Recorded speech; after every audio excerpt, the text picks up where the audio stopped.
Bienvenidos a Estudiando la Biblia en 100 días de oración con el pastor Enrique Báez.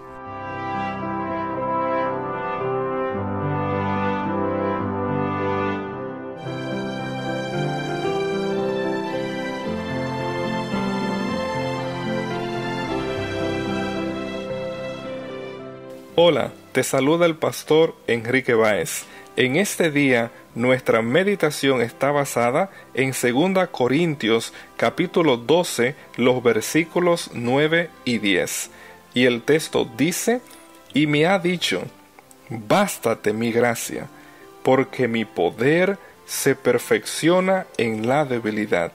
Por tanto, de buena gana me gloriaré más bien en mis debilidades, para que repose sobre mí el poder de Cristo. Por lo cual, por amor a Cristo, me gozo en las debilidades, en afrentas, en necesidades, en persecuciones, en angustias, porque cuando soy débil, entonces soy fuerte.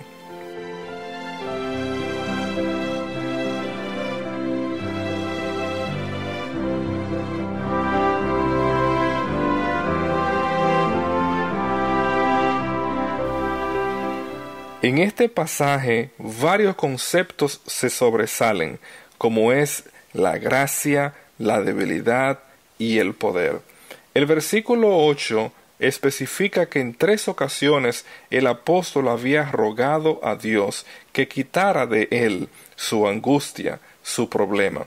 Y claro, esto nos recuerda la oración que Jesús realizó en 3 ocasiones, recibiendo del Padre la confirmación a tomar la cruz por cada uno de nosotros. En este pasaje, la primera palabra que se menciona como la respuesta que Jesús le diera al apóstol es el término bástate, el cual traduce el verbo griego arqueo. Este verbo aparece solo en 8 ocasiones en el Nuevo Testamento, distribuido en 7 libros. Y este verbo significa estar contento, satisfecho, saciado. En varios pasajes va a presentar la actitud de estar satisfecho con lo que está disponible, ya sea el salario, como es presentado en Lucas 3:14, estar satisfecho con la comida o con la ropa que obtenemos como una provisión de Dios, como es presentado en 1 Timoteo 6:8, y con las posesiones. El pasaje, ¿verdad?, que muchos conocen, donde Jesús mismo utilizó este verbo arqueo, es Mateo 6:34, donde él mencionó que baste cada día su propio afán, recordándonos que debemos de colocar cada una de nuestras peticiones delante de Dios, buscando el reino de Dios en primer lugar. Esta palabra está dando respuesta al pedido que el apóstol Pablo ha hecho, donde Jesús le enuncia: bástate mi gracia. Y claro, esta palabra va a denotar un contentamiento, actitud en el creyente que descansa en la fe de nuestro Padre Celestial, quien provee para cada una de nuestras necesidades por su amor que Él sienta hacia nosotros. En el libro de Hebreos, en el capítulo 13, versículo 5, el apóstol nos dice: sean vuestras costumbres sin avaricia, contentos con lo que tenéis ahora, porque Él dijo: no te desampararé ni te dejaré. Nuestro Padre Celestial es fiel con cada uno de sus hijos. Esta palabra Pablo también la va a utilizar en la epístola a los Filipenses, en el capítulo 4, versículo 11, donde él testifica: no lo digo porque tenga escasez, pues he aprendido a contentarme cualquiera sea mi situación. Y así Jesús le dijo al apóstol: bástate mi gracia. Apreciado amigo, esta palabra gracia en el texto bíblico es muy importante. La palabra griega charis aparece 155 veces y el apóstol Pablo la utiliza en 110 ocasiones. Solo en esta epístola, la segunda carta a los Corintios, el término gracia se utiliza en 18 ocasiones.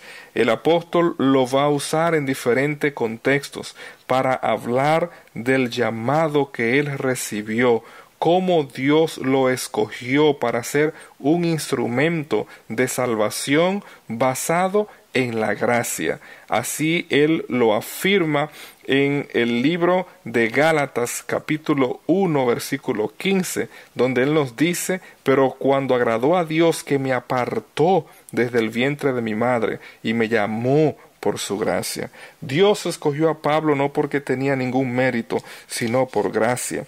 De manera similar, el apóstol va a presentarnos que los dones que recibimos nosotros como creyentes son una concreta evidencia de la gracia de Dios. Así él lo presenta en Romanos 12:6. En esta epístola a los Corintios, la gracia es el fundamento de la vida moral. Así el apóstol lo afirma en el capítulo 8, versículo 9. Y claro, la gracia de Dios no se recibe en vano, pues el resultado es palpable, como él lo presenta en 2 Corintios 6:1. Así pues, nosotros, como colaboradores suyos, os exhortamos también a que no recibáis en vano la gracia de Dios. Una vez la gracia de Dios nos alcanza, nosotros entonces podemos crecer en la gracia, en el conocimiento, como el apóstol Pedro menciona en la segunda epístola, el capítulo 3, versículo 18. Pero claro, apreciado amigo, la salvación que Dios nos ofrece es por gracia. Ninguno de nosotros será salvo basado en mérito, es por la gracia de Dios, tal como lo afirma Efesios capítulo 2, versículo 8. Porque por gracia sois salvos, por medio de la fe, y esto no de vosotros, pues es un don de Dios. Solo mediante la gracia de Dios, tú y yo podemos acercarnos confiadamente al trono de la gracia, como presenta la epístola a los Hebreos en el capítulo 4, versículo 16. Pero hay una cualidad especial evidente en cada creyente que la gracia de Dios produce, y es el sometimiento en humildad a la voluntad divina.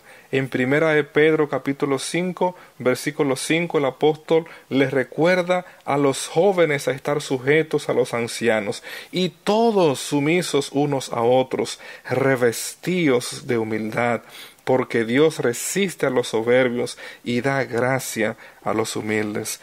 Cuando tú y yo recibimos la gracia de Dios día a día, vamos a estar dispuestos a someternos a su voluntad, no importa que tengamos que experimentar sufrimientos, nos someteremos porque la gracia de Dios es suficiente. La gracia que Dios nos da es para su gloria y su honra. Toda obra que Él realiza en nosotros en el proceso de la salvación glorifica su nombre, tal como lo presenta 2 Corintios capítulo 4, versículo 15. Porque todas estas cosas padecemos por amor a vosotros, para que abundando la gracia por medio de muchos, la acción de gracias sobreabunde para la gloria de Dios. Cualquiera sea tu situación en este día, la gracia de Dios es suficiente para darte las fuerzas que tú y yo necesitamos para que a pesar del sufrimiento, de las limitaciones, tú y yo vivamos una vida satisfecha, agradecida, con alegría en Cristo Jesús, porque en Él somos más que vencedores. Uno de los cantos más conocidos en el mundo cristiano aquí en Estados Unidos es el canto que fue escrito por un esclavo. Nadie sabe su nombre. Él tiene al mundo entero en sus manos. He's got the whole world in his hands.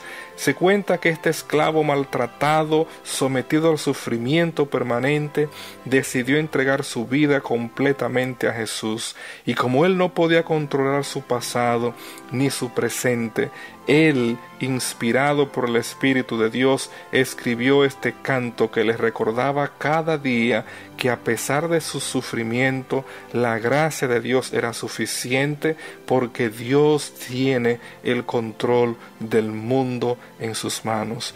Que Dios te otorgue la gracia que es suficiente para hacernos más que vencedores en su nombre. Que Dios te bendiga.